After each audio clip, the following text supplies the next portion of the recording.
Very well, thank you. Well, good evening, everyone.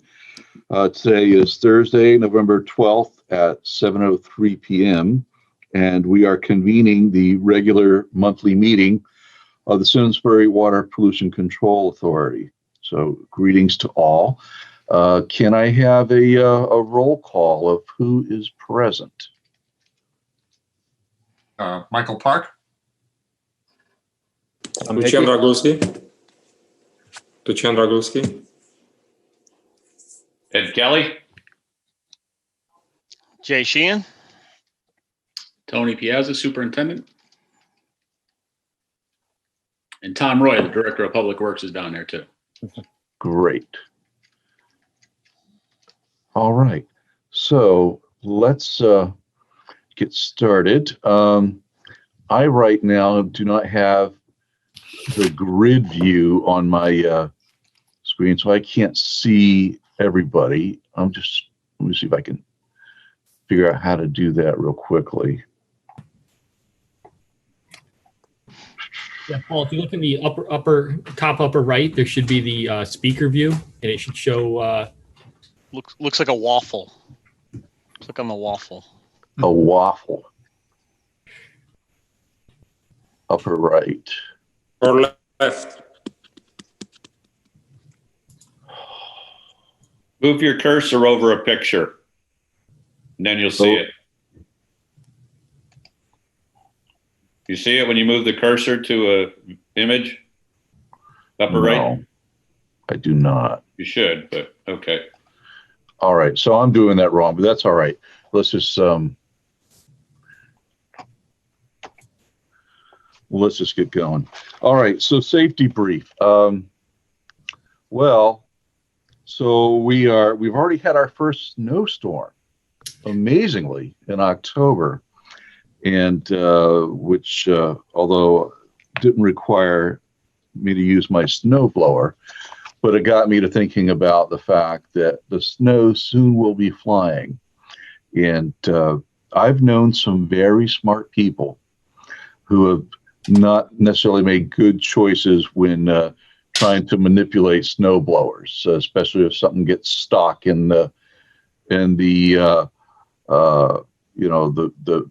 main gears or what have you of the snow blower. So I will just be mindful of the fact that one should never, even if it's turned off, really put a hand in the open part of a snow blower, because it could be under tension and bad things can happen.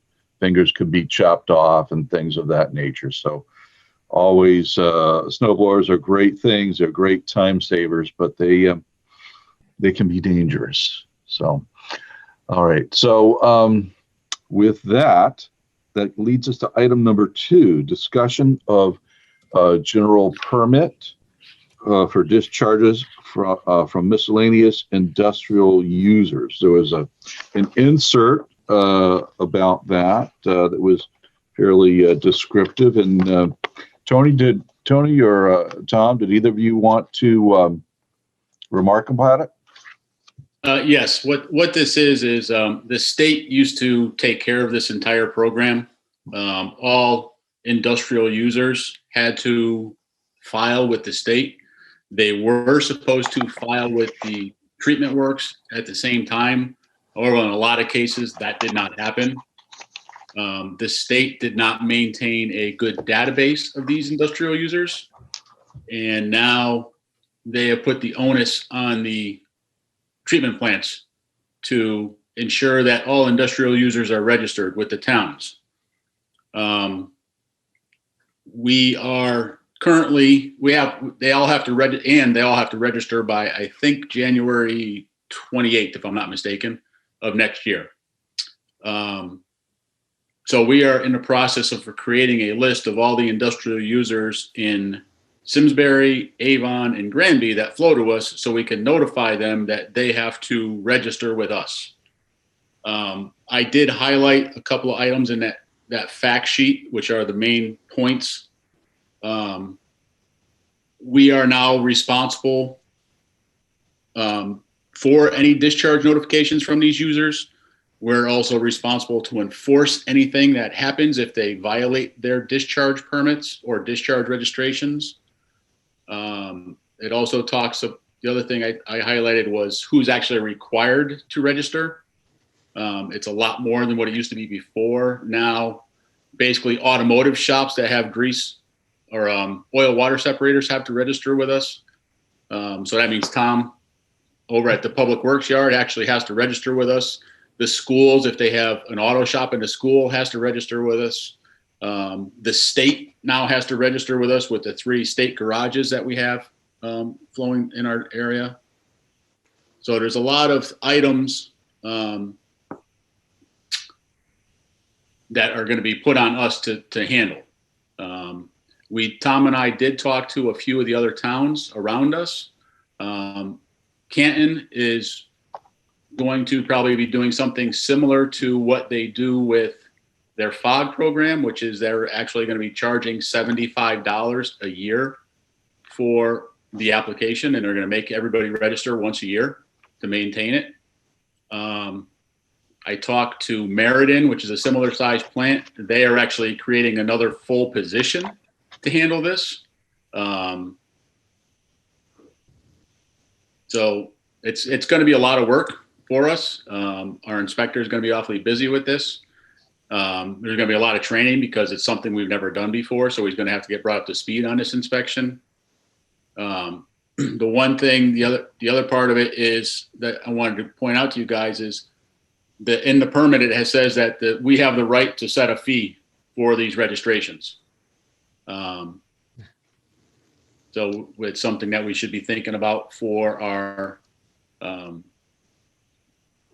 we have our fee setting structure in April and May, but potentially something to send out for next year as a bill to all the people that have to register with us. Tony, and if I can kind of jump in and add on to that, this is one of these. It's new to us. It kind of came out of the fact that the state has been somewhat overwhelmed, so they've kind of transferred this to us.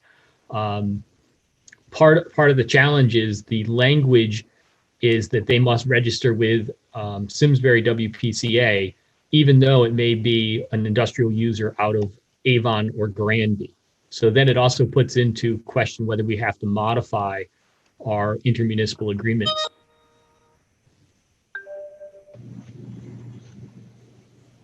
Allison Jacques is trying to get into the meeting. I don't know if you. Okay.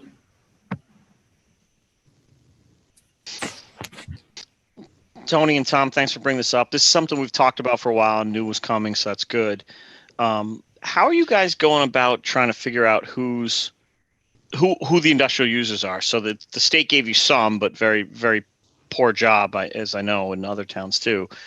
Are you looking at SIC codes, the SIC codes? Are you, how are you doing your inventory? We actually, the thing that we did with Avon and Granby, we actually got their assessors to give us all of their industrial users that they consider industrial users. And then we have to go back on top of that because it's also anyone that has a septic system that gets brought to us has to register with us as well. What we're doing in Simsbury is basically we're taking all of our commercial users and making a list of yes or no, whether or not they have to report or they don't have to report. Have you given any thought as to what should be the basis for an annual fee? And if so, what its amount? Because I don't necessarily like the idea of well, this other town is doing this, so let's just do that. I like to kind of that's a tool, it's information, it's a data point. But Paul, I think I agree exactly what you're saying, and we don't want to pull a number just out of nowhere and not have it be something that we can defend to our customers. And right now, I think part of the challenge with this, and Tony, correct me if I'm wrong, is we're still getting our arms around exactly how much effort this is going to be for our staff. And so we wanted to kind of bring this to the board, let you be aware of it, and let you know that we're certainly entertaining a fee, because in fairness to Tony and his staff, to do this job correctly, they are going to have to, even on simple ones, like I'll take the Simsbury Public Works facility, it still is a document that they have to take in. They have to be accountable for it. They need to make sure it's done right. And then I think on the other end, Tony, there's going to be some more complicated sites as well. Correct. And we now have the responsibility, if there's a problem, to go back and inspect that site. And that's the tricky part, is what's the manpower that's going to take to do these inspections, because we don't know at this point in time. All right. So but an inspection isn't automatic. It's triggered by some sort of anomaly or a metric. Yes. So there's nothing right now that, like, for instance, with our FOG program, we don't go out and inspect them every year. We go and inspect them if they don't report the proper things to us. We'll go and inspect them. So if, like, they don't submit proper logs, or if we know they have a grease problem, then we'll start enforcing the FOG program. So I foresee it being something similar to that. Can we charge an inspection fee? Yeah, we can charge it whatever we want. I mean, I'm thinking, like, we should structure it in such a way, or at least consider structuring it in such a way that it's like almost like task-based billing, that there is something like that, some initial nut you're going to have to cover just because of all the, that goes into it. And that you'll probably have to cover annually or whatever. And then you make that, based on a number of users, figure out, okay, that should be our application fee, so we should be able to recoup that. But then when there are other things that get triggered, like an inspection, then that should lead to a separate additional fee. That way no one is paying something that isn't something for which they have a shared responsibility. I mean, that's just a thought of one way to address it and be equitable, transparent, and have it be defendable. But I mean, it's obviously something that we can't just like do in the back of a napkin. We got to think about it. We got to project and what have you. And I just want to stay ahead of the curve and make sure that we're in a position to implement a fee structure, in advance of when we're going to need to start incurring the costs. The good thing is I just pretty much finished up a FOG inspection policy, FOG reporting policy that once Tom and I go through it the rest of the way, we'll be more than happy to share it with you guys. But I think that's something that we can incorporate, something similar with this, to go along the lines of what you just said, Paul, about a direct fee. We actually have that in place at this point in time, because if we have to go out for an inspection, it means something happened, and we have that citation that we approved a couple of years ago, where we can actually issue citations for any violation of the permit, which is well within our rights, and we already have that option, which then would come down to, in all essence, up to a $90 per day fine. Okay. Tony, how do we know there's a violation of the permit? How do we find out? Most of the time, it's going to be if we have some upset in the plant and we have to trace it back. So I see in this document that there is parameter monitoring required. I assume that's going to be done on the part of the individual company or whatever. Is that Correct. right? Everything is depending on what they do. Yeah. So if it's a metal finishing shop, they have to test their discharges, and it could be either monthly, quarterly, or whatever, and they have to report that stuff to us. So we're going to gather these reports based on the frequency required. Correct. And then how do we police that? We got to do spot checks. We got to take them at their word. Well, we have to. Well, it has to be done by a certified lab. Yeah. So the reports have to be done by a certified lab. So it'll be, if the lab is falsifying documentation, then that's a bigger issue that we'll have to deal with. But we would just monitor what they're giving us, and if we see violations. Okay. So do we tell them which labs they have to use? No, at this point, no, we do not. Okay. Will we have an approved list of labs? Do they have to be certified to do certain things? There is, in the state, there is a list of labs that are certified to do do specific All right. So it's got to be someone that's on that approved list. Correct. So Okay. how do we And I know think you can't just like go How do we know if they just didn't take water out of the tap and send it to the lab? We don't. Okay. So I someone think part of doesn't. the challenge of this is going to be to educate some of our users, some of the folks that have not historically done this. And there's going to be, I think, a little bit of hand-holding for the first few years to help some of these smaller, in quotes, industrial users that may not have been doing anything along these lines and getting them up to speed on this new program.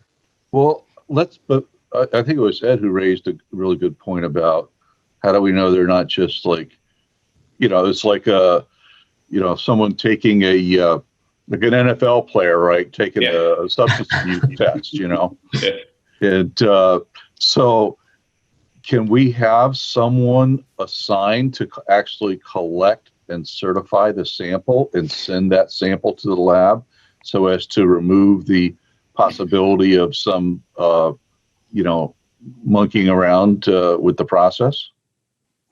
I think that would be opening up a huge liability potentially on our part. A what? A liability on our part, and and not so much a liability as like lawsuits or anything, more so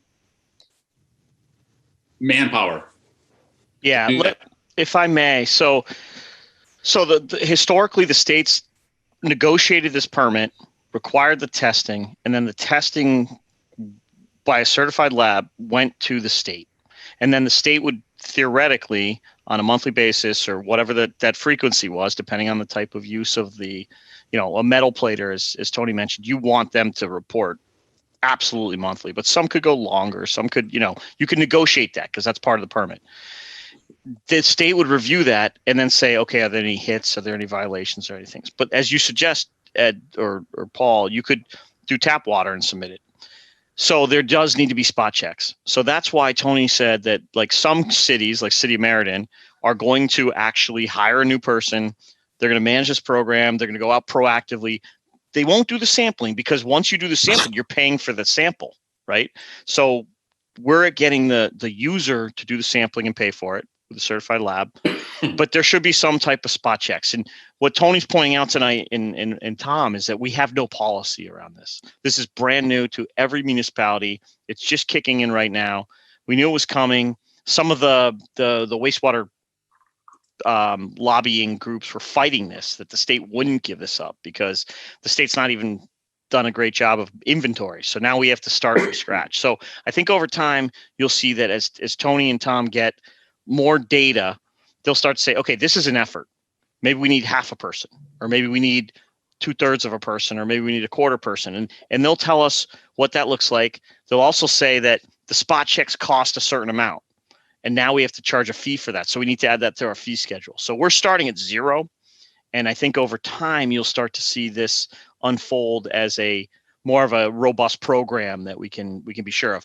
The most important thing is the reason for the program, the essence of it is to prevent bad discharges from going to the plant, killing the biology, and having bad discharges to the Farmington River. So if something like that happens, that's when we do it's almost like COVID, contact tracing. That's when we really go back and try to find out who it was. And now we have an inventory who it could be. So we're actually better than we were, but we have a long way to go before we get this program to be fully functional. It seems like this is impacting all WPCAs throughout the state. So it's almost like maybe we should get together with other WPCAs and maybe kind of brainstorm approaches to this. Good idea. And there's an organization called the Connecticut Association of Water Pollution Control Authorities, CAWPCAs, which, we're a member of. And, Tony and Tom often go to those meetings. I'm actually on the board of directors for it. So that's the group. And we have a fall meeting where this comes up. We had one session last week and we have another one next week, or actually this week, and we have another one next week. So you're absolutely right, Ed. This is something that the whole group is tackling. That CAWPCA pushed back against DEP and said, no, you keep it. Don't give this to people. And if you are going to give it, you have a lot of work to do before you do. But the state said, we don't have enough people. We can't do this anymore. We're out of money, whatever. So this is just kind of another, I hate to say it, unfunded mandate from the state to the municipalities. Okay.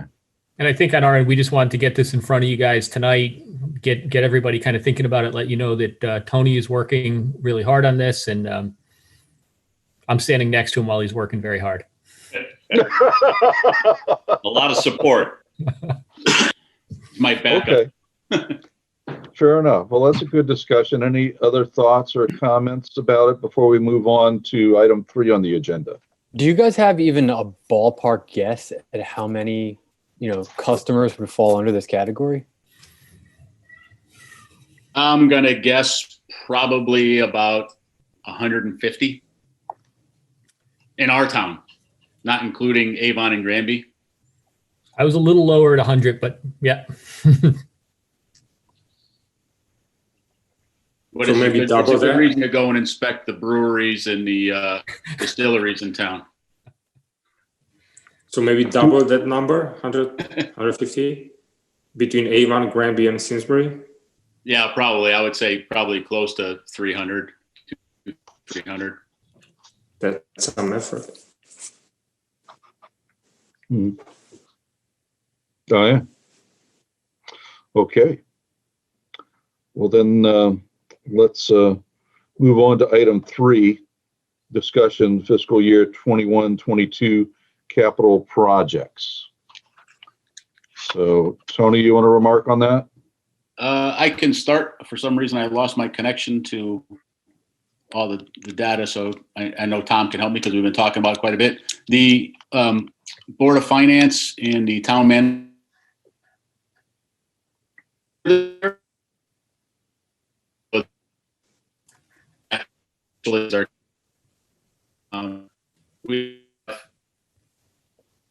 as you know, last year we spent just over $500,000 doing our lining on and along Hot Meadow Street.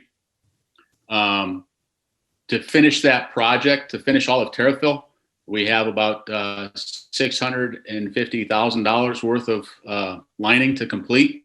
The question is, do we want to offer and check the benefit of that is the fact that our operating costs will go down. And in all honesty, Granby would be paying. Tony, your internet's not working too good. You're Am I losing broken everything? up. Yeah, I'm trying to fix that as we speak. Sorry. Okay. Let me move on. All right. Well, you fix that. Let me see if I can paraphrase what Tony just said. Is one of the items you're going to see on there is the lining work. That's where we rehabilitate our existing sewers in place. Basically, building a new sewer inside of the old sewer. We were very, very successful with the work that we did this past construction season with that work. One of the exciting things that it does is not only does it rejuvenate our infrastructure and give our pipelines another 50 years of life, more importantly, it also keeps groundwater from getting into our system. And by having a tighter system, we end up saving long-term in our operating costs because we're no longer treating that clean water. So in discussions, Tony and I both wanted to increase that number for that sanitary sewer lining. We've also recommended it just as good neighbors, so to speak, to both Avon and Granby, because again, this is critical to having our system run as efficiently as we can. So, Tony, are you back on? I am. All right. Hopefully. Yeah. So the number we threw in there for lining, it actually, it also includes the lining of the force main of the Tunxus pump station. It was $700,000. It does sound like a big ticket item, but as Tom said, I think it's going to save us in the long term. The other item that's in there, or for capital projects, is potentially the replacement of one of the HVAC units in one of the buildings. It doesn't need to be done, but it's something that will need to be done in the future. And I can't remember what else I throw on there, Tom. You have in there $100,000 for the roof safety railings. Oh yes. That's again, it's Well, to a certain extent, it's making sure that our plant is as safe as we can. I think the WPCA, knock on wood, has a very strong safety record. It's something I know Tony cares about. I believe in wholeheartedly. We identified this year that when our staff have to go up on top of our roofs to work on any of the HVAC units, any of the materials up there, there's a fall risk. And what we had done a couple years ago at Town Hall and some of our other buildings was we put up permanent railings so that there's not that chance of somebody saying, I'm just going up there for one thing. I'm not going to bring my fall protection harness. It's having built in a fail-safe system just to make sure that anybody, whether it's our staff or vendors working up on the roofs, are safe. And I think, again, just quickly, that's a big, that number looks big. I think that's a very robust budgetary number, and I believe the cost in the end would probably be below that. What is the grid system upgrade? Can you use foldable rails? Are they most cost effective? The system for the roofs that we were, they were non-penetrating roofs. Okay. Similar to what's at Town Hall, where they're basically weights that hold it in place. I'm sorry, Ed, you had a question? Yeah, the grid system upgrade. Could you explain that? The grid system upgrade was part of, we're still waiting on state mandates for that one. That's why it keeps getting pushed back from year to year. Basically, they want you to wash the grit. Basically, the grit system as it is right now leaves a lot of organics in it. So the newer systems actually wash it and get rid of keep the organics in the system, and it basically the result looks like beach sand. However, that sand still is considered a hazardous material and still needs to be disposed of the same way. So it really serves no purpose. So the state hasn't mandated it yet. So that's why that keeps getting pushed farther and farther out until the state actually mandates it. I think what Tony's telling you, Ed, is he's got some sand to sell you, and you don't want to buy it. You don't want to like create a beach volleyball court at your house? I'm good with that. Hey, Tony, you have the septic receiving station. You did some piloting of different technologies on that. Are you honed in on one for 22, 23, or are you still doing some more? We're still doing some more with that. I'm hoping to have it for then, but again, it's not not largely used in Connecticut right now. A lot of it is out of state. So I'm still trying to do a lot more research to figure out the best application for that in our facility. The other part that's not on there, even though we did put it in our budget back in 2018-19, was the work for the protective berm on the plant. As you guys know, we have DPC Engineering working on our grant application right now for that. That is, if we get the grant, it would be a 75-25 split where we would have to pay 25% of the cost. Don't know what the cost is. We earmarked $600,000 a couple of years ago for that work. Basically, we have to raise the berm up 2 feet, and if, not over the whole thing, but in spots, because the berm is actually different heights in a few different spots. But we have to raise the entire berm up 2 feet based on the reevaluation of the floodplain level of the Farmington River. Hey, you just found a place where you could put the grit. There you go.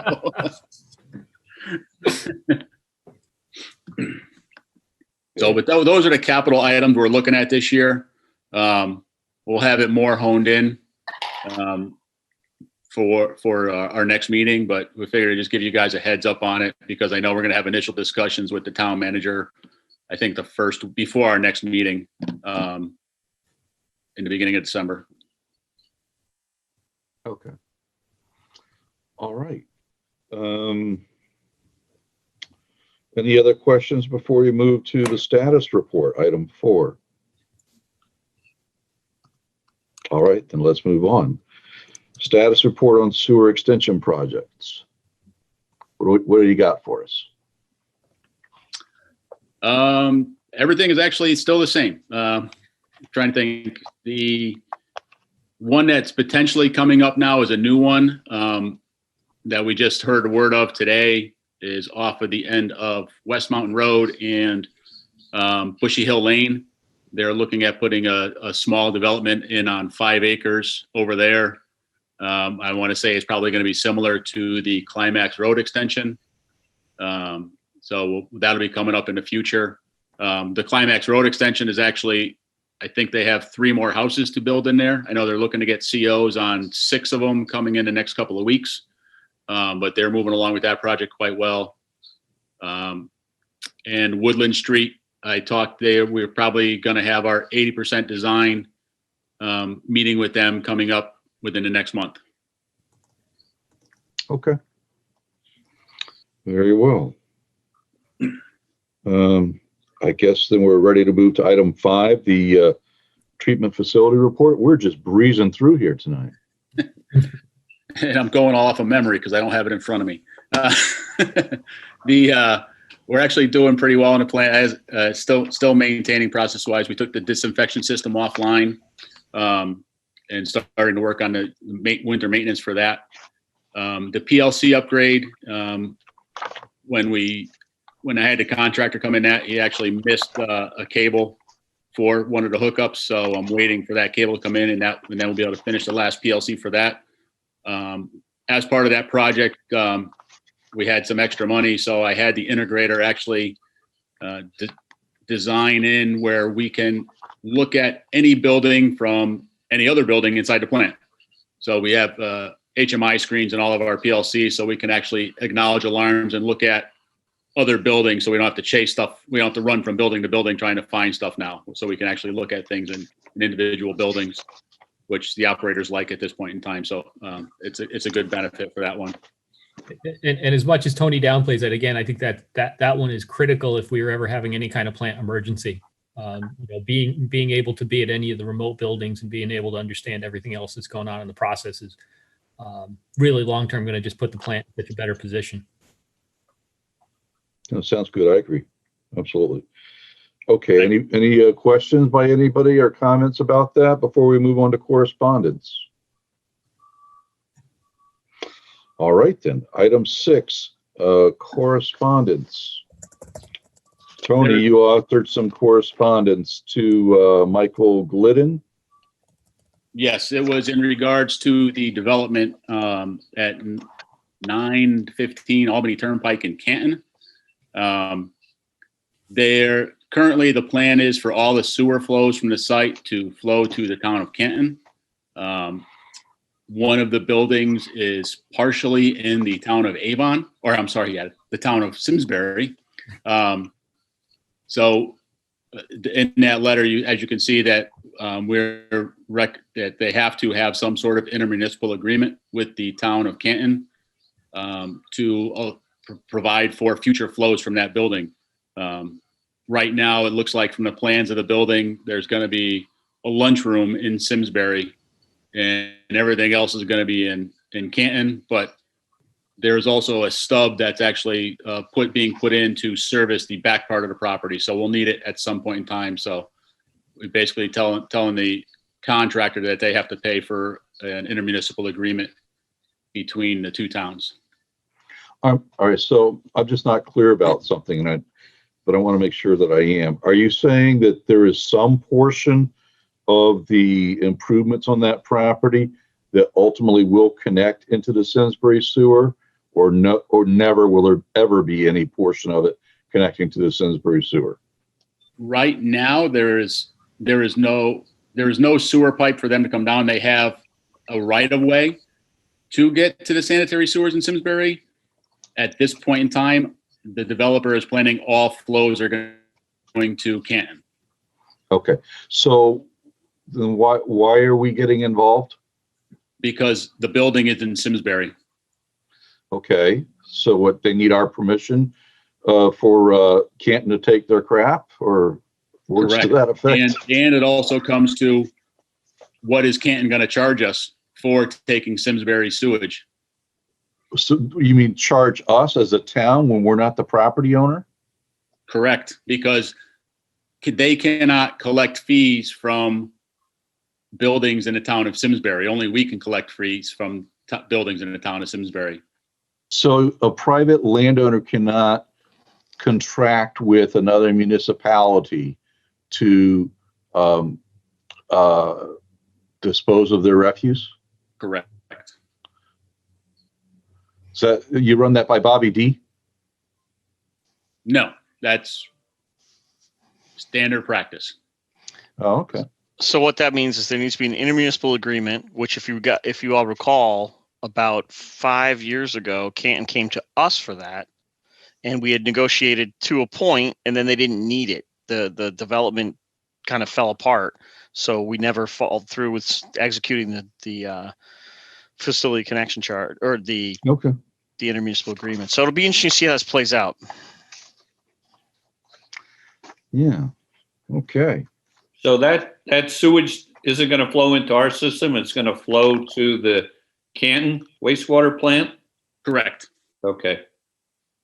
Tony, how far are they from being able to connect to Avon? If we didn't want to do that, if we wanted them to go to Avon, which goes to us, are they anywhere close to that? Yeah, they would have to. Well, there's two separate ways they could do it. That they could actually tie into behind the Best Buy. There's a manhole at the bottom of the hill behind the Best Buy, which obviously flows directly to us, or is in a Simsbury sewer. The other spot, which is actually still Simsbury sewer, is behind the car wash on the south side of the street. That's the next closest spot. Those are actually both Simsbury sewers. So there'd be probably more, a higher amount of infrastructure costs for the developer, but if it's going to incur additional cost on the town and the WPCA, then we could always push them that way. Correct. And the other thing that is the sticking point in this one is, and I may be wrong, they may have changed that, but Canton has not said they can take the flows. Oh. But if it understand correctly, part of the building is in Canton, part is in Simsbury. Correct. So we are trying to figure out what happens with the stuff that's in Simsbury. But then if we take everything to Simsbury, then we have to deal with the stuff that's in Granby that's coming into Simsbury. That's right. That's true. So whichever way we do, there has to be some kind of agreement between the two towns. Correct. Mm-hmm. You're right. Unless they just literally took the properties in Canton, went to Canton, the properties, but that's obviously. Or if they can practical. shift the building on the lot, so the entire building is in one town or the other. Mm-hmm. Right. If they say just a lunchroom or whatever that thing is, or dining room, it's in Simsbury, but it's easy to move the building 10 feet to the left or to the right. Well, It's a great point. It's actually half the building is in Simsbury, but facilities wise, there's just a kitchen. Maybe there is a way to shift the building on the lot. This sounds way more complicated than it needs to be. You're absolutely right. Well, the one good thing I think that did come out of this conversation with Canton is they have some issues that are different than our issues, in that their plant capacity, they're reaching their plant capacity, where we clearly, as you all know, have additional plant capacity.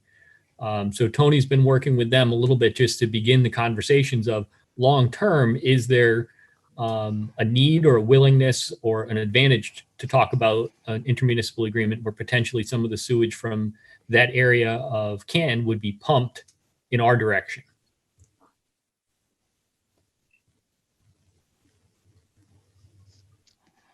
But how much spare capacity do we have? Do we limit ourselves for future development? If we take sewer from other towns, what happens with us if we want to develop more in town? Yes, trust me, everything we are very much going very slow and careful, but right now our plant's basically 50% capacity in round numbers. And our growth has been very small. Modest. And then even what we did, I think 2 years ago, when we really looked heavily at the West Mountain area and the potential, even though that's in our sewer service area, it looks unlikely that we'll see a connection out that way anytime soon. And incidentally, Tony, I noticed in the reports, the flows are way down, Correct. way down. Like they continue to go down, which is surprising to me because with COVID, a lot of people work from home. You would think the Simsbury flows would go up and the Hartford flows would go down, but it doesn't appear to be happening like that. No rain. Well, a lot. Yeah, that's true. There's True, we had a drought.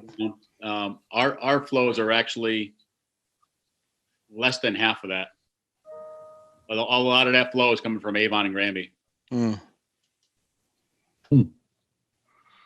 All right. We line Any the further- sewer. And we line the sewer to help us out. There you go. The silver lining. All right. Item number 7, October meeting minutes. Did everyone get a chance to review them beforehand? Or do we need some time for a review?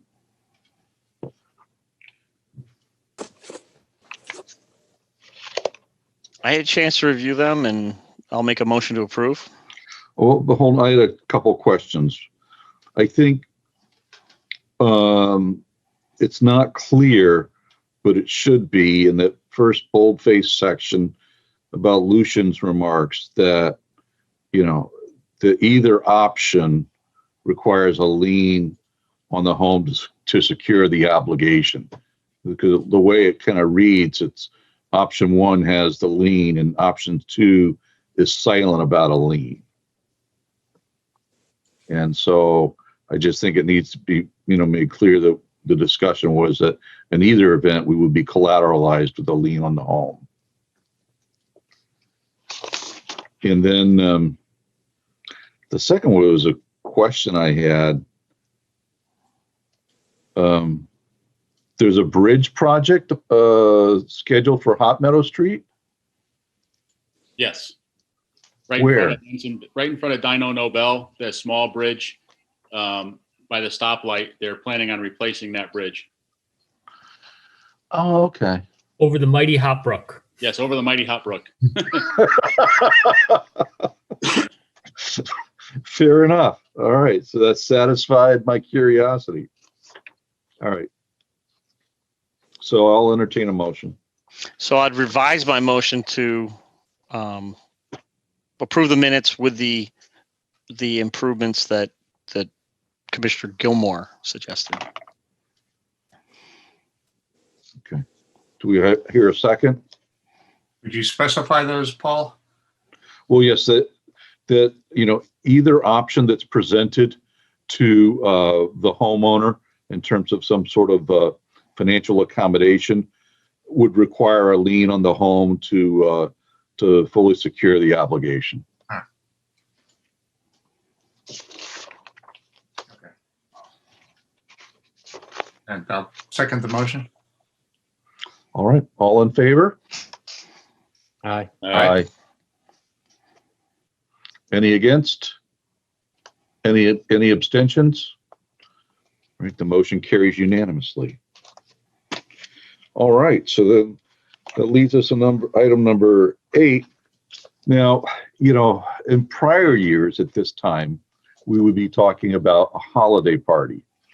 And obviously that is totally impossible in these COVID times. But I was wondering whether or not there is any interest in, us having maybe half an hour, 20 minutes, a half an hour period of time after our December meeting, where if everyone brings to the virtual meeting, one of their favorite beverages, and we could just socialize a little bit, and just throw that out there for consideration as to whether or not that might be something that everyone might be interested in. We could kind of get caught up and see how everyone's doing. Yeah, it's a great idea. Sounds good to me. Great idea. One amendment to that potentially is that you can actually pull a number with Grubhub that can be accumulated, if you will, and people could order off whatever Grubhub menu they want and have something delivered, and we can actually have the dinner that we normally have. Oh, wow. Okay. Who would like to do that?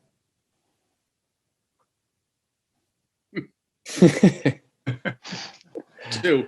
Or you want to ponder it? I'm down for a drink at the very least. Definitely a drink, and I'll order wings. Okay. Be sent to the house. So, fair enough. So we'll definitely have the drink, and then we can email if we want to do food. So that sounds good. All right. Then I'll be looking forward to our next monthly meeting, and Looking for a motion to adjourn. Just just one be- question. Oh, sorry, yeah. Me too. I got one quick one. Did we hear from 98 County Road? I was just going to ask that. Yeah. They have actually, contractors have been contacting us on it. No one has pulled a permit yet for that. Is that correct, Allison? No one's pulled a permit for that? Yeah, so we're still waiting for a permit to be pulled for that, but they do have contractors that are looking into it. So they haven't selected their payment option? Correct, not yet. Okay. All right. I had a quick question for, Allison and Tony and Tom. I was looking at the website the other day I was kind of doing a quick Google search for some information, and I could not find a couple things on our website, and that may be intentional or not, but one was just our rates. Like the rates were not in a very, I know they're approved in the minutes, but I don't think we have a specific, rate form. We do have the facility connection charge policy, and we have some guidance for non-residential customers, but we didn't have the rates. We also didn't have, any links to say the FOG program and a couple of things. So I just suggest that, if you find some downtime, which I know is difficult, take a look and see if we can get some of those documents that aren't there up. It's good you just said that, Paul or Jay. I actually just got permission from our IT guys and the password to go in and start revamping our website and our webpage and adding all that stuff in there. So Great. I don't like how it's laid out. Yep. Perfect. That's great. All right. Well, thank you, everyone. All right. So now, is there any other business? All right. Hearing no other business, do I have a motion to adjourn? So moved. Second. Anyone want a second? All in favor? Hi. Aye. Motion carries unanimously. There's never been any abstention nor any negative votes on a motion to adjourn. So we remain true to that.